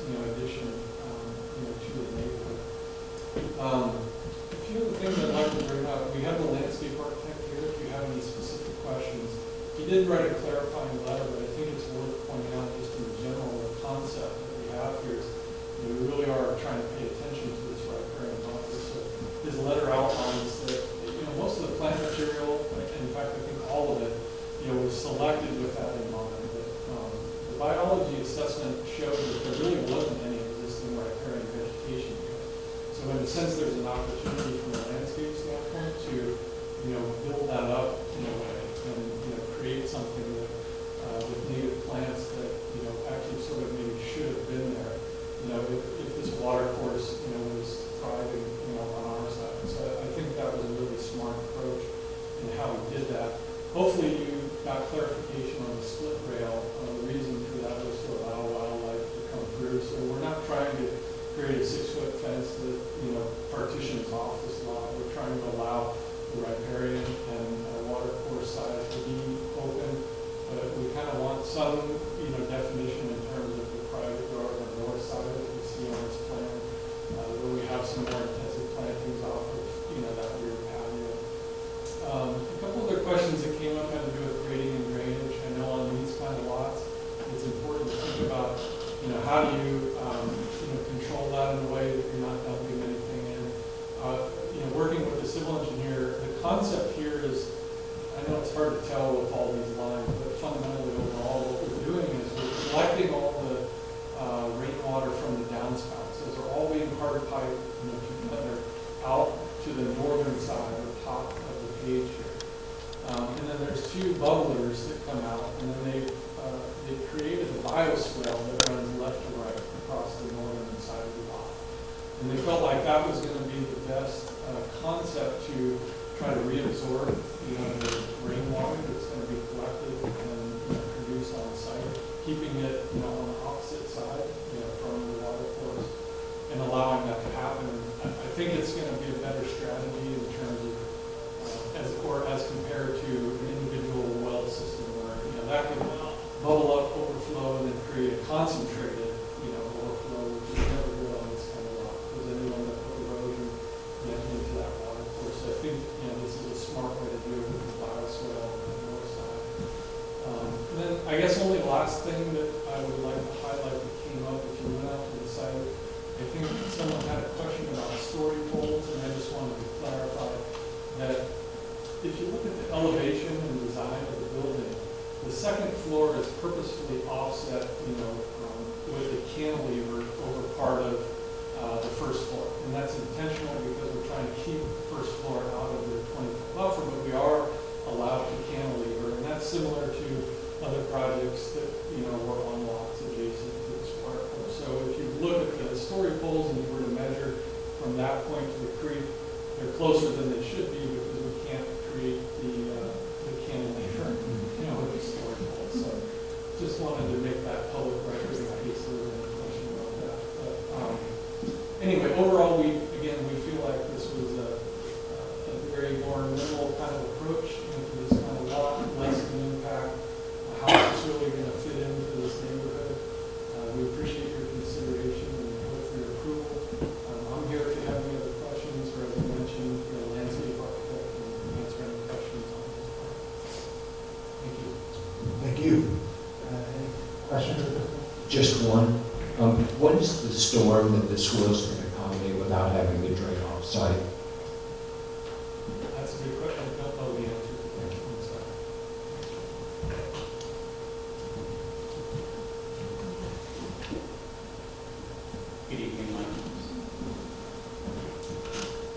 Good evening, my name is Bruce Chan. I'm the project landscape architect.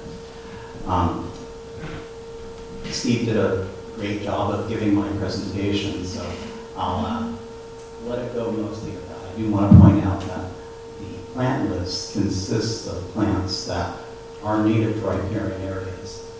There is a difference in the kinds of plants that grow in riparian areas, of course, depending on their locality, their particular situation on the site. Some plants enjoy having wetter feet, if you will. Other riparian plants are what we call upland riparian plants. So if you look at the landscape plan and you look at the site, you will have, I'll call it a top of bank or shoulder, if you will. So the planting that we're proposing is on that upper more level area. And those are the upland riparian plants, which enjoy seasonally wet soil conditions. We do not plan on doing any planting below that top of area. That will work as it is. If you have any questions, feel free to ask. Questions at this time? None? Okay, I'm going to open up the public hearing. I've got one speaker's card, and that's Mike Vernon.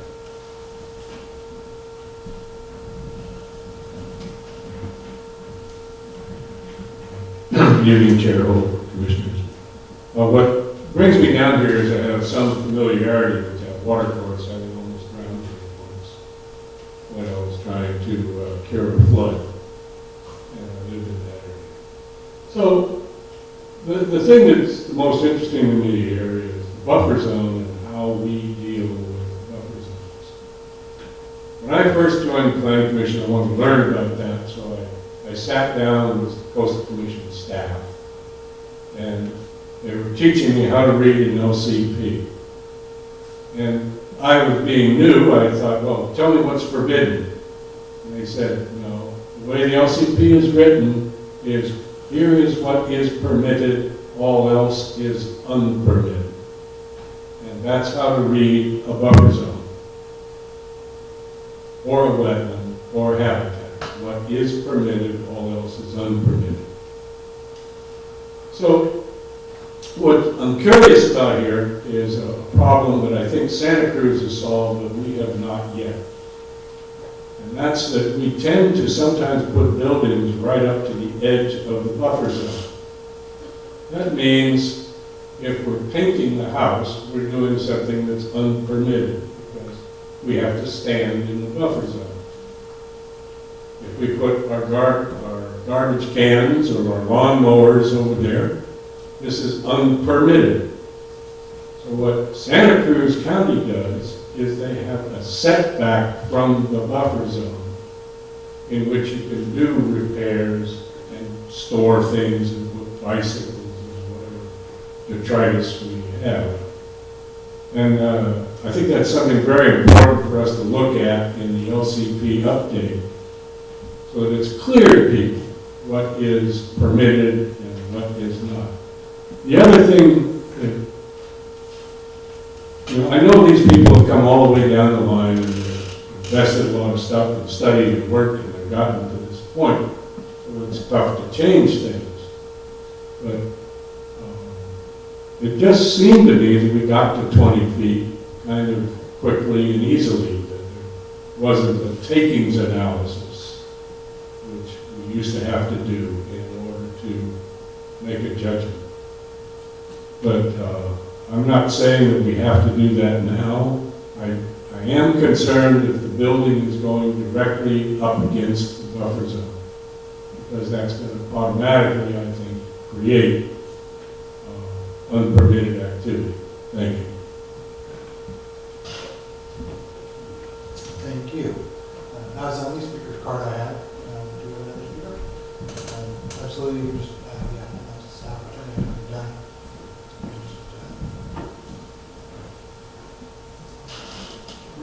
Correct? Okay, very good, thanks. My name is David Beaumont. I'm a professional land use planner, and I'm not here speaking on this project behalf. I'm not affiliated in any way, but I had the opportunity just recently to be familiar with it. And in particular, it's been of professional interest to me. What I take note about is that it is an outstanding example of the implementation of the type of context-sensitive development that so many community members here in Half Moon Bay worked laboriously on for not years, decades. Really, we all know this from the 90s at least on forward. And this project puts a very light footprint on the land and fully respects its unique setting, not just from the riparian standpoint, but from other standpoints as well, as I believe the architect just mentioned a moment ago. It doesn't ask for any exception except for a parking one, which is very unusual. And as I say, it's quite interesting for me to see that. So I applaud seeing this type of harmonious result of years of community input on on such just unique sites. So many people have really labored quite a few years, speaking exactly to what ex-mayor Ferrera just spoke on. In fact, going to that 20-foot line, that was a bright line that was finally concluded quite some years ago to avoid the old push and pull, as he harkens to, or as he mentions, the aspect of eminent domains taking. That could wax on for years and years. And so by having a bright line as to what you can do and what you cannot do is the result of all those years of input. So I just wanted to applaud that and for your time. Thank you. No other speakers? Close the public comment period. Discussion.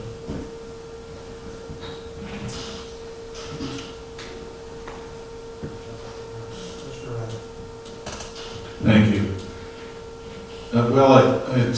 It's a difficult piece of land next to the watercourse to work with, but I would applaud the applicants and staff for working together on a reasonable solution to it. As Mr. Beaumont just said, you have to like the light foot on the land and the approach to the minimalist design there. Given the beat-up nature of the riparian corridor there already, it seems to me feasible to live with the 20-foot rather than 30-foot buffer. I'm sensitive to what Mike said just a minute ago about the role in the future maybe for some kind of a setback from the buffer, because there is logic to that. I wouldn't be in favor of imposing that on this project at this point. I like the roster of the native plants on the plateau above the bank there. So yeah, I'm prepared to support this project now. Commissioner Hernandez, any comments from Austin?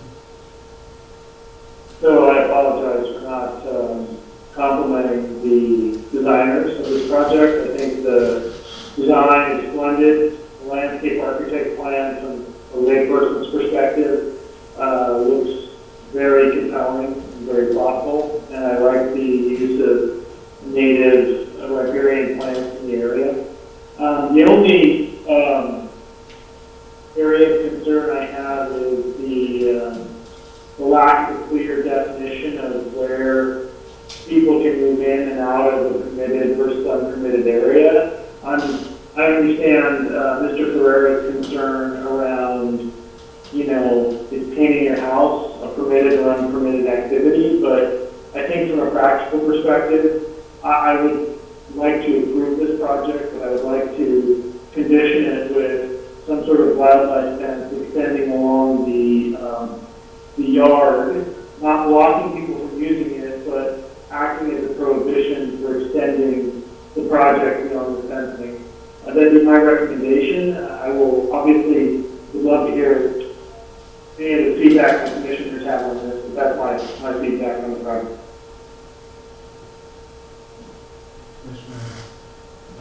Thank you. So there are places where we have discretion, and there are places where we do not, right? Because we are a nation of laws. And the zoning ordinance and the LCP make it very clear what is permitted in the riparian buffer zone.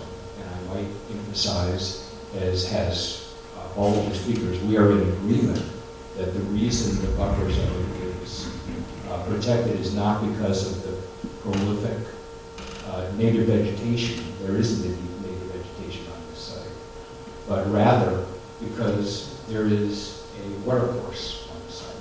That defines the significance. That defines the riparian area. Our LCP does not dismiss a riparian area simply because of the absence of riparian vegetation. And so that's why this buffer zone, this area for which there is a vegetation plan at the lower end of the slide, is obliged to by our laws, not because we like it or don't. It's obliged to conform to the uses that are described in a buffer zone. And one of them is a riparian vegetation restoration.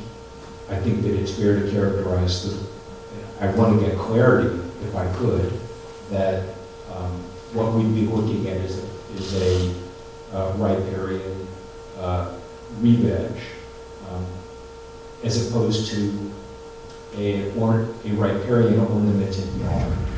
And the difference between those two things is that the re-veg is going to provide a lot of aesthetic beauty that you can enjoy as a resident from the other side of the fence. It is not something that you enjoy by walking in it and being among it. It's a project in the sense that it gets done.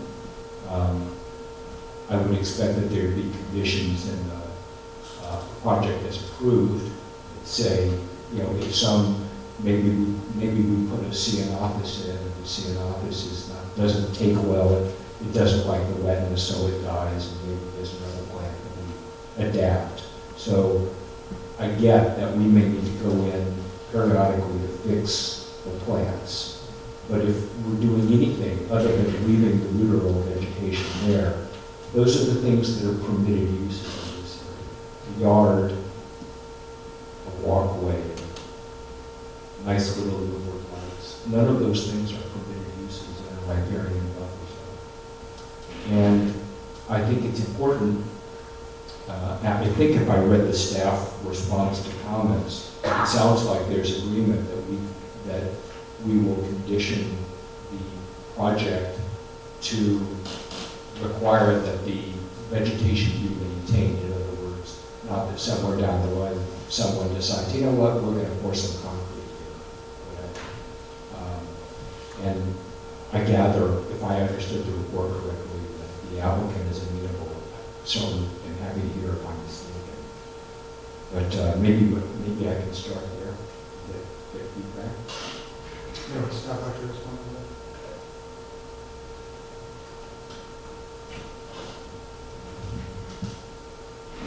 Yes, that's something that's definitely been reviewed, and I understand that you could add a condition,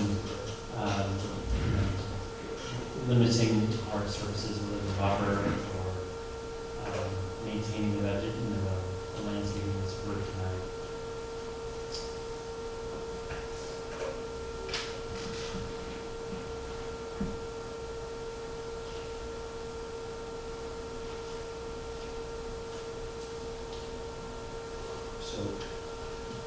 So in the staff response to comments number 4, I appreciate the release of city liability with respect to erosion.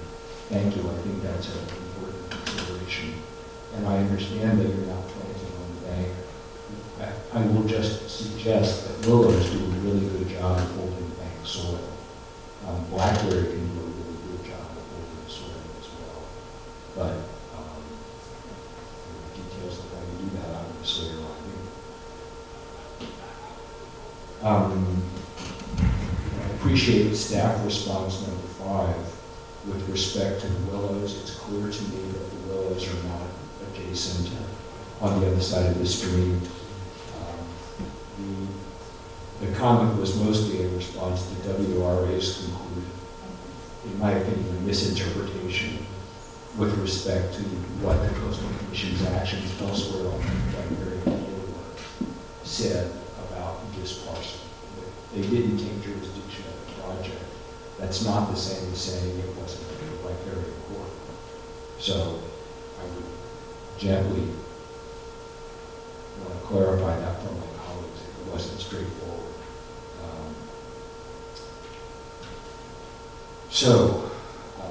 I think I'm looking for staff guidance that we would add a condition that would limit the uses in the riparian corridor to a riparian vegetation restoration project. That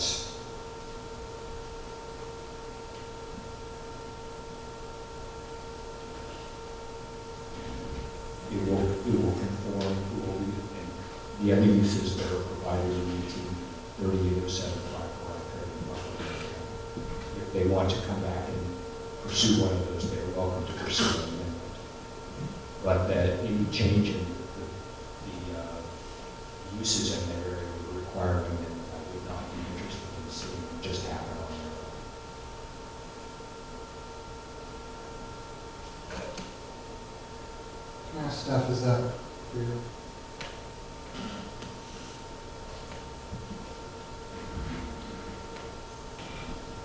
Yes, well, so just to repeat, it's, the commission would like to add a condition of approval limiting the vegetation to riparian in nature. Let me put it,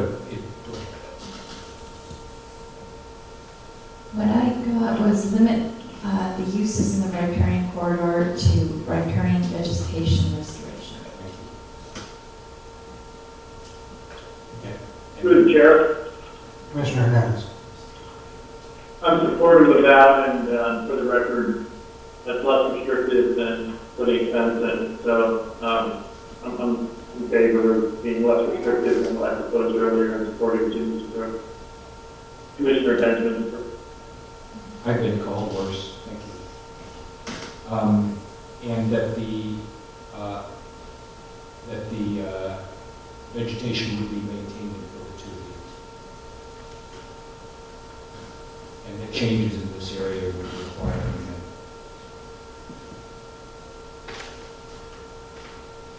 If those are acceptable to my colleagues, I'm prepared to make a motion. They're acceptable to me. Okay, I move the resolution next in order with the changes that I just described. I second the motion. I just want to double concur with staff that we understand the motion and sort of what it says. Yes.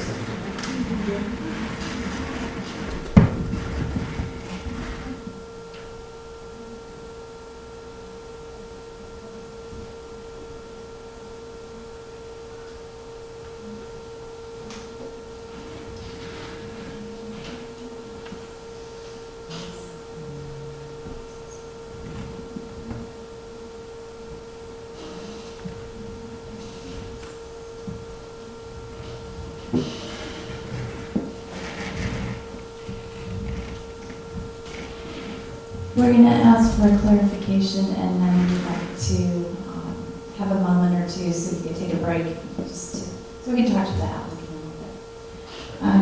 So I, just a few minutes ago, tried to quote Vice Chair Benjamin's statement about limiting the uses in the riparian corridor to riparian vegetation restoration, which is one of the permitted uses in riparian corridors in 1838-075 for the buffer zone. And there are a number of other permitted uses in the buffer zone, and your staff is concerned about blocking those away from an applicant, even though most of them seem completely unlikely to occur here. But it's, you know, there's things about different kinds of maintenance things, et cetera, and it's something that we would worry about as a city if we were needing to come in and, for example, do an emergency project. Say there was a storm and we had a problem on that water course. And I know there's things that can override in public safety, but it doesn't seem like we would have to lock this down quite so tightly to one singular use for that area, when there others are potentially allowed. So the list in 1838-075 is pretty short. I'm just trying to pull it up right now. The permitted uses, I think, on public land, we had interpretive trails, wildlife restoration. Let me see. Bear with me about the whole idea of that. Commissioner Benjamin, I have it right here. So education and research, consumptive uses, fish and wildlife management activities, trails and overlooks on public lands, water supply projects, restoration and riparian vegetation, which is one you noted. And then you also go down to permitted uses within the buffer zones, which also include crop growing and grazing and timbering. As we say, it's not likely that most of those are to occur. Let me put a finer point. I would like to explicitly exclude crop growing and timber grazing. This is not an appropriate place for a garden. We'll need to discuss that. So with that, do we want to take a 5-minute break? Okay. Any questions on break? 5 minutes. I'm good.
This is a continuation of what we were just discussing, a discussion of what is allowed or permitted in the riparian buffer. I would draw your attention to condition of approval 7, which relates to landscape maintenance. One of the existing conditions for this project is that the applicant or owner must ensure that all landscape areas or fences are continuously maintained. What this will do is ensure that the landscaping proposed on this plan, which is riparian vegetation, is maintained in perpetuity. If the applicant wanted at some point in the future to come back and do something that would require a modification of this landscape, that would require a modification to the condition. And at that point, either staff or planning commission, as appropriate, would make a determination whether that condition could be so modified. We also discussed whether there was a need to further call out whether uses described in the riparian corridor and riparian buffer permitted uses in your municipal code might be allowed or not allowed. Currently, one of the conditions we always have is that a project must comply with the municipal code, and so those restrictions for riparian corridors already apply to this project and will continue to apply in perpetuity. If, for instance, the project applicant came in and decided that he wanted to, sensibly pave this area, add a patio, something like that, it would not be in conformance with the code, and if we're not in conformance with the conditions. And so to do so would require an amendment or likely just a prohibition on that use. And so for that reason, we're not recommending making any further changes. The landscape maintenance condition should serve the purpose that we were just discussing. But if you have any further questions, and the applicant is okay with this proposal, as we've just discussed. But if you have any further questions, I'm happy to answer. So just so I can be clear, the proposal that you just mentioned is essentially what is presented with the staff recommendation. That's exactly correct. So my grasp of the riparian area, as I saw it landscape, suggested that people were going to walk in it, that might somehow be, that treating it as a yard was a permitted use. What I gathered from the dialogue and the exchange with staff is that it's a restoration of vegetation. It is not a yard. The goal is to create a restored vegetated area. That's the goal. Am I misunderstanding? I don't think so. Okay, with that understanding, I move the resolution. Wait a second. I second it. Commissioner Hernandez, I think you have a chance to provide any additional comments if you have. I'm good. No, I'm good. Okay, It'll well- be good. Okay, all in favor? Yes. Yes. Aye. Okay, Dr. Spitzer. Okay, with that is our last public hearing item of the evening. So we can take on directors.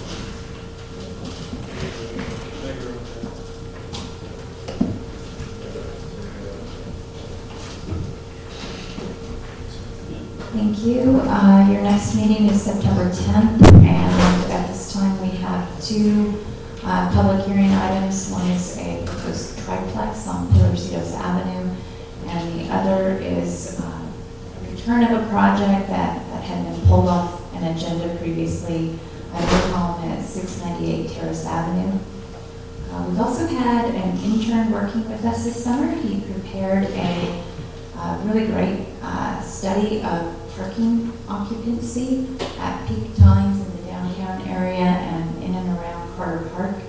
It's going to be used as a supporting document for any work done on the Carter Park planning and the parking needs there, as well as helpful to those of us who are working on our amended parking requirements that you saw recently in the study session for the downtown as well. We wanted to see what kind of impact that might have. So you will have a Cal Poly intern present to you at your next meeting.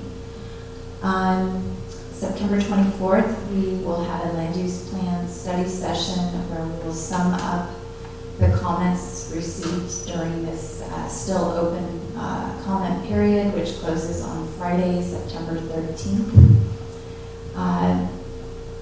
have a city council item coming up. This is an update. We had hoped to go to council on August 20th with the Architectural Advisory Committee appointments, but we had to go back out and recirculate the item. We did not have enough qualified candidates. We have reached out to San Mateo County AIA. We continue to announce it yet again here, hoping to encourage somebody. Staff has been writing direct emails to architects that we know that are coastal. If you know any, please let them know about this application. It's still open. We're hoping to go September 17th to council. For Community Development Director hearings, since we saw you last, on August 14th, there was a project at 555 Seymour. It was a conversion of an existing church building to residential use in a residential zoning district, and then a second-story addition at 217 Garcia. On August 21st, we looked at a new home at 620 Metzger. All of these projects have been approved, and notices have been submitted to the California Coastal Commission staff. Couple more updates on permits, coastal development. Through the chair. Sorry. Commissioner. Sorry, Joe, the audio cut out. The audio cut out for just a little bit. What is the position that you're having a hard time filling? Architectural Advisory Committee. We're looking for architects, landscape. Sorry. Yeah, architects, landscape. Yeah. Do they need to live in Half Moon Bay, or can they be integrated Half Moon Bay area? So as it was approved by City Council and based on the Planning Commission's recommendation, the 3-member committee consists of 1 architect and 1 landscape architect. Those 2 positions strongly prefer to be residents of Half Moon Bay, but it is acceptable and I think necessary to cast a broader net to professionals who have practice here, their office in coastal, or do a lot of projects coastside. And then the 3rd member is at large, and that one is required to be a resident, and it's a little bit more open to other design professions. For example, a contractor, people who work with actual construction materials like that, or an interior designer could also qualify, or a home designer or a landscape designer who are not architects could also qualify. Very good, thank you. Yes. All right, and then 2 coastal development permits that were approved by the Planning Commission, where we'd like to tell you about some changes that needed to be made. One is just wrapping up the permit for grazing on the east and west side of Highway 1 at Beechwood and Glen Creek properties on the east side, and then the city-owned properties just south of Cunha's Country Road. Also in conjunction with that, the sand property north of Cunha's Country Road were also grazed. We had to pull off on some of the grazing on the city's lands on the south side of that road in response to concerns about birding habitat.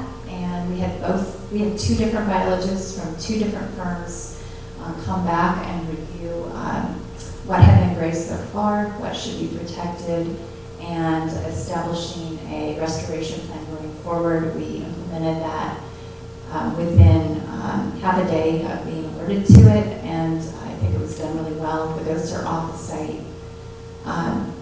But what happened is we didn't get clearance off of the south side of the road for a few feet that the fire department needs us to do. So the biologists agreed that in lieu of having that grazed in a very narrow strip, which is hard to do, that with a biologist observing the area in advance, a very short half-a-day job of weed whacking, just that little edge to get it down, the vegetation down, so it is not vulnerable to some kind of spark or other kind of fire fuel, is what was recommended by the biologist and the fire department.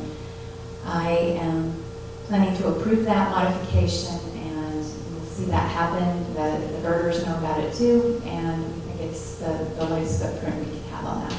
Through the chair. Where was that? I'm sorry. The south side of Beth Clunia's Country Road, which did not get grazed. And it's just a narrow band. You know, it wouldn't go deep. The whole intent is now to maintain a significant amount of surprisingly invasive species of fennel, which the birds do like. So these things happen. All right, so there's that one, and it's just about wrapped up. We're going to be looking forward to future years and how to shift the grazing about as appropriate, and it will be monitored over time, and we expect it to become a little bit smoother as we go forward. The other project is 719 Main Street. This was a mixed-use building near the corner of Main and Correas, and it's just about complete, and it replaced a little one-story building. I think it had been most recently used as a vet clinic. One of the conditions of approval that the Planning Commission had was an EV charger in the public right-of-way, preferably in front of the project site. That has been difficult to install there. There's a number of logistics about it. So the city engineer and staff have been working with the applicant to find a nearby appropriate, equivalently useful location in the public right-of-way. And city engineer and I are comfortable with a location. It's just across the street around the corner on Correas. So it's actually closer to the library. The library lot does have some EV chargers, but this is an area where we get some concentrations of parking from time to time, and we think it's just as useful as this Main Street location could have been. So we hope you're satisfied with that. If you're not, we'll bring it back to you, but I'm planning to approve that amendment as well. Director, you'll notice there's a standard condition of approval where minor amendments can be handled through staff, and if they're more significant, we need to bring them to you. So I try to tell you about them to make sure that I'm calibrated to your expectations, and we expect you to provide us direction otherwise. And that's it. Thank you. Appreciate the transparency. Thank you very much. Through the chair, just a point of order. I realized that you asked the question with respect to the item, the last public hearing item. You said, so this is equivalent to as the project was drafted. Were you including these changes that Jill had made in your comment? So, for example, the release of city liability with respect to erosion, the things that she had responded to in her notes. Is there any problem with staff in that clarification? No, thank you for Thank you. Okay, are there any planning commission communications? Seeing none, we'll entertain a motion to adjourn. I make a motion to adjourn. Second. Okay, all in favor? Aye. Aye. Aye. Thanks very much, Rick.